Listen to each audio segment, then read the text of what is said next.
विभाग 1. पाठ्यपुस्तकातील स्वाध्याय पाठ 11. गोष्ट अरुणिमाची. प्रश्न 1. आकृती पूर्ण करा. प्रश्न.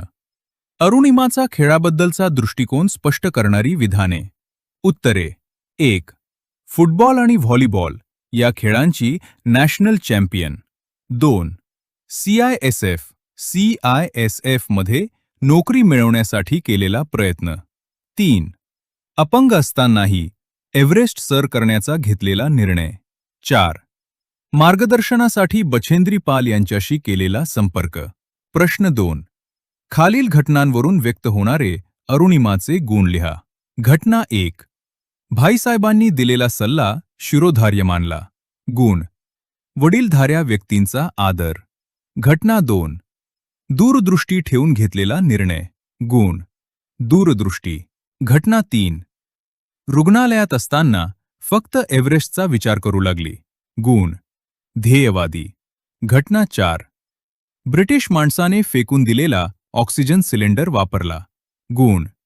प्रसंगावधान / व्यवहारीपणा. प्रश्न 3. कोण ते लिहा. 1. एव्हरेस्ट सर करणारी पहिली महिला बछेंद्री पाल. 2.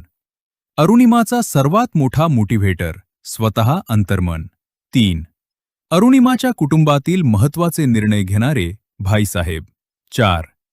फुटबॉल व व्हॉलीबॉलची नॅशनल चॅम्पियन अरुणिमा. प्रश्न 4. अरुणिमाच्या कणखर आणि धाडसी मनाची साक्ष देणारी वाक्ये पाठातून शोधून लिहा. उत्तरे. 1. ध्येयापासून विचलित करून पाहणारे कष्टदायी प्रशिक्षण, यातून मी तावून सुलाखून निघत होते. 2. पायात स्टीलचा रॉड घातलेला होता. त्यावर थोडा जरी दाब पडला तरी तीव्र वेदनांचे झटके बसत. 3. मी अपंगत्वाला कधीच माझी कमजोरी बनू दिले नाही. 4. मला कोणाची सहानुभूती नको होती. 5. मी अशी निराश होणार नव्हते. तो माझा स्वभाव नव्हता. प्रश्न 5. अरुणिमावर ओढवलेल्या प्रसंगावर तुमची प्रतिक्रिया लिहा. उत्तर. अरुणिमावर ओढवलेला प्रसंग अत्यंत हृदयद्रावक होता. केवळ एका सोन्याच्या साखळीसाठी गुंडांनी तिला चालत्या ट्रेनमधून बाहेर फेकले. हे समाजातील माणुसकी हरवल्याचे लक्षण आहे. रात्रभर ती रेल्वे रुळावर असह्य वेदना सहन करत पडून होती आणि तिच्या पायावरून अनेक रेल्वेगाड्या गेल्या. तरीही कोणीही तिच्या मदतीला आले नाही.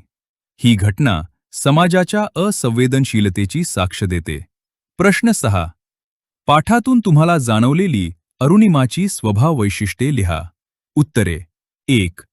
अफाट धैर्य. 2. जिद्द व चिकाटी. 3. अन्यायाविरुद्ध लढण्याची वृत्ती. 4. अफाट सहनशक्ती. 5. जबरदस्त आत्मविश्वास. प्रश्न 7. पाठात आलेल्या इंग्रजी शब्दांना प्रचलित मराठी शब्द लिहा. नॅशनल राष्ट्रीय. स्पॉन्सरशिप प्रायोजकत्व. डिस्चार्ज पाठवणी. रुग्णालयातून सुट्टी. हॉस्पिटल रुग्णालय. प्रश्न 8.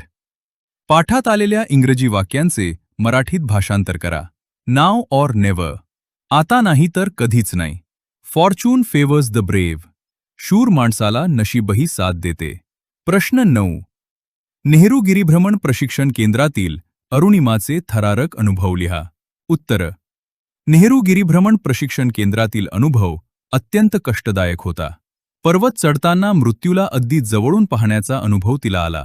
पायात स्टीलचा रॉड असल्यामुळे थोडासा दाब पडला तरी तिला तीव्र वेदनांचे झटके बसत. तरीही अरुणिमाने हार मानली नाही आणि आपल्या जिद्दीच्या जोरावर सराव सुरू ठेवला.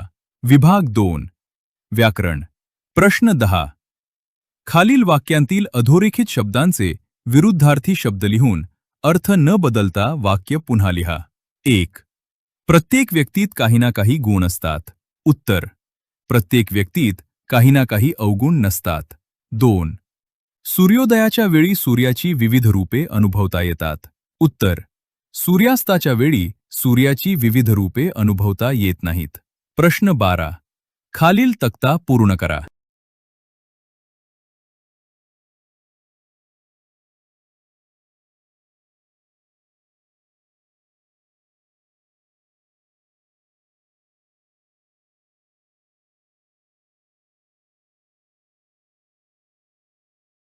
विभाग 3 स्वमत प्रश्न 13 खालील विधानांचा तुम्हाला समजलेला अर्थ स्पष्ट करा.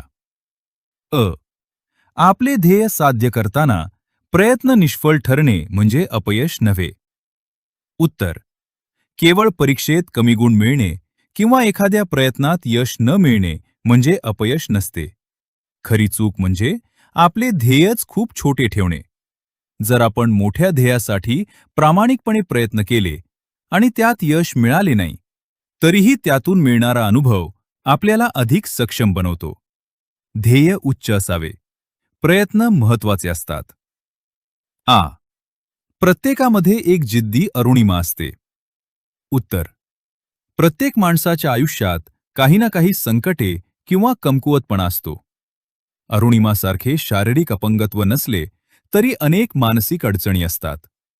जर आपण आपली आंतरिक शक्ती आणि आत्मविश्वास जागृत केला तर अरुणिमाप्रमाणेच आपणही कोणत्याही संकटावर मात करू शकतो. ए. तुमच्या मनातील एव्हरेस्ट शोधा. उत्तर. एव्हरेस्ट हे जगातील सर्वोच्च शिखर आहे. प्रत्येकाने आपल्या आयुष्यातील असेच एक सर्वोच्च आणि निश्चित ध्येय शोधले पाहिजे.